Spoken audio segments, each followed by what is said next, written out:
Hey, welcome back to MobilityWOD. Today's episode is special for a lot of reasons. One, if you just pan over here for a second, this is a strange audience over here. You may know Jesse Burdick, tiny dancer. You may know Mark Bell because of his extensive freestyle aquatic canoe interpretive dancing. And then this is Chris Bell, and he was freaking out a little bit because he's not directing the film about what we're about to talk about. And if you haven't seen Bigger, Faster, Stronger, there it is. Bigger, okay. Stronger, Faster. Get it right. Oh my God. I mess up every time. That's not my fault. It's not my fault. See, what I did is I left you an opening to speak. Do you see how that's called direction? Good direction. That's what's happening. No, seriously, today we're going to take on a topic that I've reversed myself in the last year about how I feel about this. And from the work of some of our friends, we're going to do and talk with the man who really kind of changed my mind. But really what we're going to talk about is how to, some of the type 1 errors we've been making as a community for a long time, about how to dealing with injury, about clearing swelling, and about helping the body does what it does best. We talk a lot about making adaptation errors in the human being. One of the adaptation errors we're fond of talking about is that your heel should be flat on the ground. If it's not flat on the ground, that's an error. You've been evolving for 2.5 million years.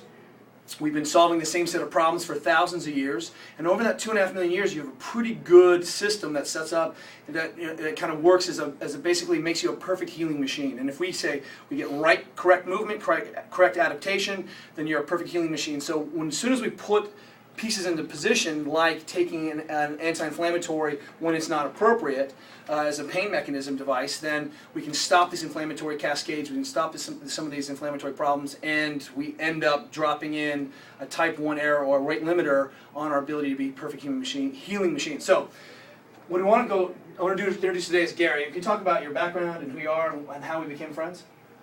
Sure. I had a chance to meet Kelly about a year ago. And I was asked to go and see him and explain the Mark Pro to him, which is a muscle recovery device.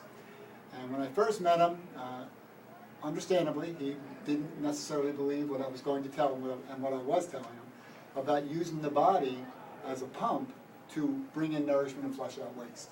And that's garbage out, groceries in. Garbage out, groceries in, with a great line. Right. So here's the concept: is that the Mark Pro device that we've become very fond of and worked with a lot of our top athletes is a simple way to basically get the body to clear excess swelling. Is that a simple way? Excess, yeah. Or to clear swelling that's problematic. Okay, we shut that door real quick? Yes, sir. So here's the deal. What we've got going on is that when you are injured or have tissue injury, we create a lot of swelling in the body as a side effect of this inflammatory cascade. That when you're injured, prostaglandin release goes out, and we're trying to call the circulating stem cells, some of the other tissues of the body, to come and heal that site. One of the problems with kind of non-steroidal anti-inflammatory drugs or icing is that we cut that connection between the injured tissue and the circulating body tissues that come and heal that site. So anytime we minimize the ability to kind of clear waste and bring in new nutrients, and we can minimize that or cut the connection between the injured cells and what's coming in, this is a problem. And this is what we've been doing with icing for long periods of time, right? Or forever. As long as we've been icing, this is what we're basically stopping. If icing has a problem, its basic idea is wrong. That's right. And what happens is, I was with a trainer this week for a football team, and he asked me about icing, and he said, "Well, are you saying it's not good?" And I said, "Well, it depends. What are you using it for?" And he said, "Well, for inflammation." I said, "To get more, to get less, keep it the same? What's your goal?" He went, "We'll get less." And I said, "Well, why do you want less?" He said, "Well, you don't want too much inflammation." I said, "Well, are you under the belief that your body doesn't know how to regulate that?" And he said, "Well, no. I said, "Well, you're talking about healthy athletes, right?" He said, "Yeah." I said, "So you think you need to regulate the body's inflammatory response? You're better at it than the body is. 2.5 million years in the working. And you're better at it." Right.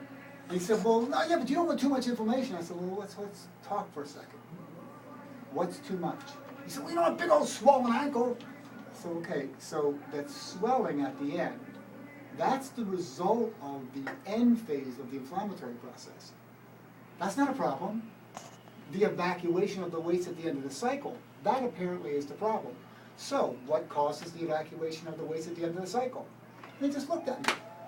I said, "Well, what causes it? How does it go away?" We lift heavy weights, sometimes we're not very smart. "Well, how does it go away?" It goes away through the lymphatic vessels. Wait, that swelling particle isn't cleared through the circulatory system. It's too big. It's too big. It's cleared through lymphatics. Now look, if you haven't had physiology recently, your body has two systems of circulation. One is your circulatory system, that's your veins and heart and the arteries. The other system is your lymphatic system. The lymphatics are a set of one-way bags of fluid, of lymph, and all the drainage tissue that you're trying to kind of dump back into the superior vena cava, I think, if I remember right. But it's the muscle contraction and movement that squeezes those bags of lymph up the system to clear it out, right? Correct. So if I immobilize a joint or immobilize something because I can't move it, then what's my mechanism to clear the lymphatics? It doesn't. So what? Wait a minute. So if I don't move, what happens? It swells. Right, and it stays there. And here's the problem: is that oftentimes an injured tissue is too painful to move. I can't move it. I've just avulsed my tendon, or something's gone on, or I have a really bad injury, or a fractured bone. So how am I going to move that thing? I can try to flex my leg, or Well, you can use a powered muscle stimulator to activate the muscles around the muscles in the area. You don't necessarily have to work on the area in question, just the region. For example, I had a pitcher or a player in baseball hit by a pitch, and really a nasty hit. You could see this. You could see the lines from the ball, from the stitching, and it was about 2.5 weeks out. He couldn't straighten his arm. The trainer brought me in and said, "Think you can help this?" I said, "Let me ask you a question. Will it ever go away on its own?" And he said, "Well, sure." I said, "If you go like this, If it's kind of good. if you go like that for 3 to 5 hours a day, will it go away sooner?" And he said, "Well, of course." I said, "The machine will work." And he said, "Well, you're awful confident." I said, "Give me your hand." Put a pad there, and a pad there, and a pad there, and a pad there, following the lymphatic trail. Turned him on, his arm was going like this. I said, "Tell me why that won't work." And he went, "I can't think of a reason in the world that wouldn't work." I said, "That's why I'm so confident." Now, by the way, he was hit by a pitch over here. but this is a highway back out, right? All the way back out. And it's the negative pressure created around the vessels. That's how it's designed to work. It's a one-way system, like you mentioned, but more importantly, it's a one-way system nearly fully relying upon muscle activation around the vessels to push it. Well, activate the muscles around it, it pushes it out, but that also creates a negative pressure that pulls it out. There is no other way out There's no other way except for out. movement. So I can compress. That works. It works some. But it's a one-time sort of compression deal, right? If I have congestion in the area, it's hard to create as much movement as is required to keep pushing that out. If you try to do it manually, it's possible. The problem with manual is you have to, and you're not activating the muscles around the vessels. How much are you per hour to do this? Because this is really great. So that's the problem, right? So if we take this paradigm that we've all grown up with, rice, rest, this doesn't seem to make sense anymore, right? If I can't move, because rest means immobilization, means let's not use the tissues, let's let things become stagnant. The problem with resting is that I'm not pushing or getting movement in those tissues to drain that to the lymphatics. So that doesn't work. Actually, the American Academy of Orthopedic Surgeons in 1999 put out a position statement on loading or causing stress against the injured area. And it's fully concluded it's the wrong path. Well, now, you don't want to hurt yourself, that's right. but you need to give a little bit of stress to help reorganize the repair tissue so that it becomes functional, or as one of my docs calls it, happy scar tissue. Otherwise I end up with a scar ball. Yeah. So you're saying that in addition to being able to clear swelling in an area, if I hook up something like a Mark Pro or a muscle stimulator to be able to clean, if that muscle contracts in its normal line of force because it's a muscle, I'll see reorganization of the tissues more effectively? Not with just an electrical stimulator. Any muscle activation would cause that. Of course. So if you could, I actually had a trainer this week. Now, So I mean, can you just flex your pecs all day long? Is that what you're telling me? Yeah. That actually would work. You'd get tired, but it would work. The Mark Pro is for enhancing or facilitating performance and recovery. When you're injured, That's right. there's a medical product you can use for that. Same technology, same end result. But this is about this device is about clearing congestion after Correct. brutal workouts, It's a hard work. and I need to clear. For example, I think you've used Tour de France guys. Yes. Brutal 100-mile days, jump on a bus because they have to go back, and they can't move on the bus. So what's the mechanism for that? To start clearing. Well, actually, again, an interesting point that you're making there is what I do is I work with all pro teams. So I'm with the trainers of the pro team. That's basically my work. And I just want to go on record as saying, any pro team you can think of, Gary's been there. Is that right? That's pretty true. Pretty true. Pretty true. A little stretch. 99%, pretty much. And what happens is that trainers have a view of how to solve a problem. And that view is based on this. And this paradigm is controlling rice. I tell people rice is not nice. Rice is wrong. Well, okay, so if we have this one piece. We'll talk more. The second piece is ice. And icing makes me numb. And if I'm numb, it doesn't hurt, and that's great, right? Well, it depends. If that is your goal, to make it not hurt, then ice will work. However, you have sacrificed a very important point, because the ice actually causes a backflow of the interstitial of the lymphatic fluid into the interstitial space, and actually creates more congestion, not less. That's not me saying it. That's a journal of emergency medicine reporting. You were telling me that there's extensive studies showing that icing works, right? How many studies did you say? To say it works? Wait, you said that there's not a single study saying icing works. No, the studies clearly say the opposite. 100% of this. If you go into the peer-reviewed literature, icing congests tissues and stops healing. Of course it does.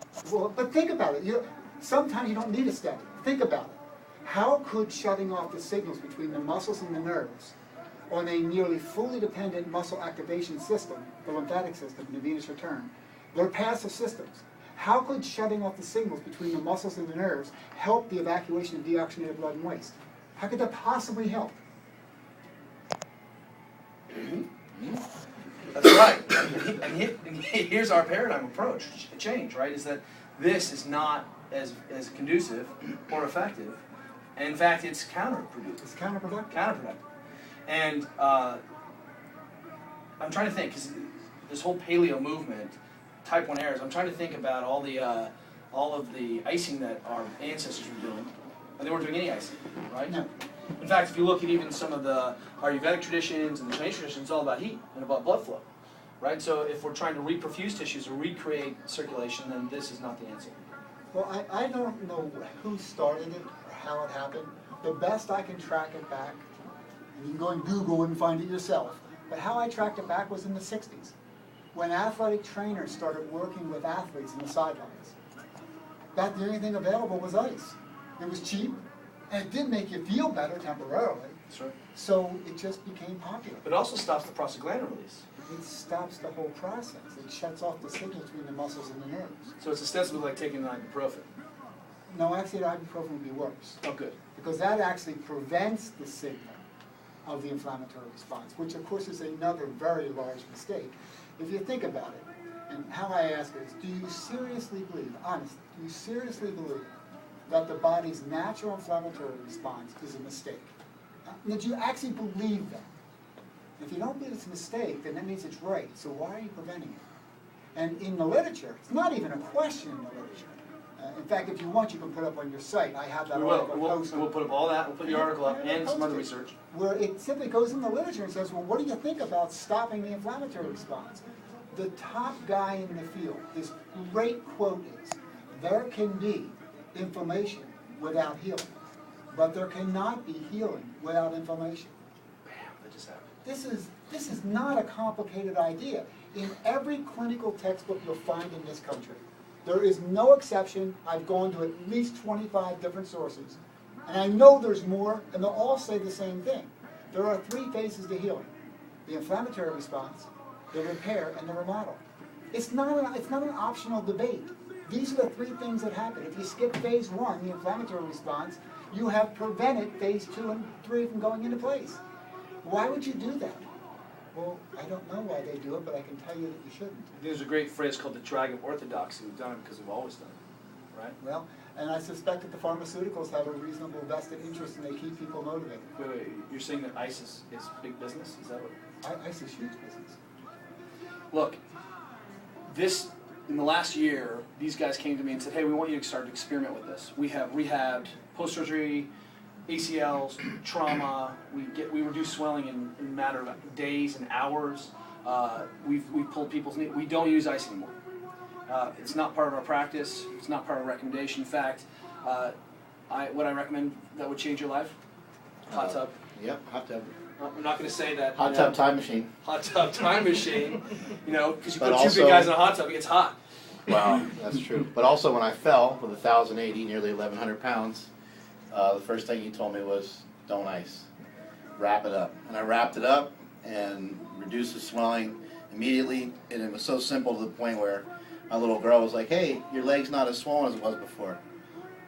Pretty easy. So if we use compression, and what we expanded compression to mean muscle compression to clean out lymphatics, maybe that is our best mechanism for this, right? Muscle activation around those passive vessels. That is the way the body was designed. It's not like we invented something. Whoever made the body was brilliant. We invented it. Whatever. No, we didn't invent it. The human body is very specific in the way that it works. When you activate the muscles around your lymphatic and venous return, it pulls the deoxygenated blood in the waste out of the lower body. That's how it works. We didn't make that up. Ice sends it in the wrong direction. Anti-inflammatories blocks the healing process. If these were opinions, I could see someone trying to debate me.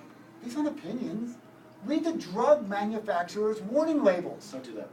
It actually says that. It's like leaky stuff. Don't do that. That's bad. It's true. You're absolutely true. I'm not pointing light. And by the way, this is not debatable. in that article that I'm referencing that you can put up that I put together with, by the way, one of the authors is the editor-in-chief of the Physician Sports Medicine Journal. Oh, right. That's useful. So just a casual guy who has a view on this. A peer-reviewed study where they looked at all of the available literature, they concluded you don't want to take anti-inflammatories. It stops the healing process. Why are you doing that? Why are you putting ice on that stops the signal between the muscles and the nerves around the lymphatic and the venous return that pulls out the deoxygenated blood and waste? Why are you doing that? We should stop just for a second because people are going to be like, well, what about the ice bath? So what about the ice bath? If you think it feels good, it's not going to help it's not going to help decongest the area. I know that if I drop my core temperature a little bit, it helps me sleep better. We're talking about Oh, evacuating the waste. That's right. It's a different conversation.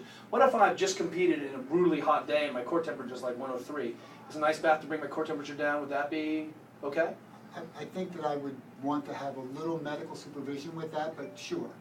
Okay. So For that purpose. if I'm jumping in some cold water to start to bring my temperature back so I can restore homeostasis. I would want to have a little medical supervision if my core temperature were that high from You're right. absorption and you're going to go into an ice bath. Let's say 102. I'm good with 102. Okay. Let's say that you could find an egg on my head. Don't get in an ice bath at home. Don't do that, okay? But that's still a different concept than what we're talking about here. Correct. What about contrast bath? The people talk, hey, I've got this swelling, I can get cold, I get hot, I get it cold, I get it hot. Does that work? Sure, when it's hot. When it's hot. And here we go back around. It does not increase the circulation when it's cold. It decreases the circulation. But worse than decreasing the circulation, if that were all it was doing, that would be okay. But what's worse is it actually causes the fluid in the lymphatic vessels to backflow into the interstitial space and actually increase the congestion, which begets congestion. The body is pretty smart how this works. When the inflammatory response goes off, it's basically to send the macrophage to the site to eat up the dead stuff. I call it the cleanup crew. The cleanup crew, the macrophage, is dragging the insulin-like growth factor, which is responsible for the cellular repair. So you definitely don't want to block the cleanup crew and the repair guys. No, and Don't block them from getting to the site. the good studies even show that when you take an anti-inflammatory, we'll see chronic instability in joints that have healed without phase 1. Well, there It's you weird. go. There you go. Crew, we got a room full of smart kids. Questions to the men. Does this freak you out?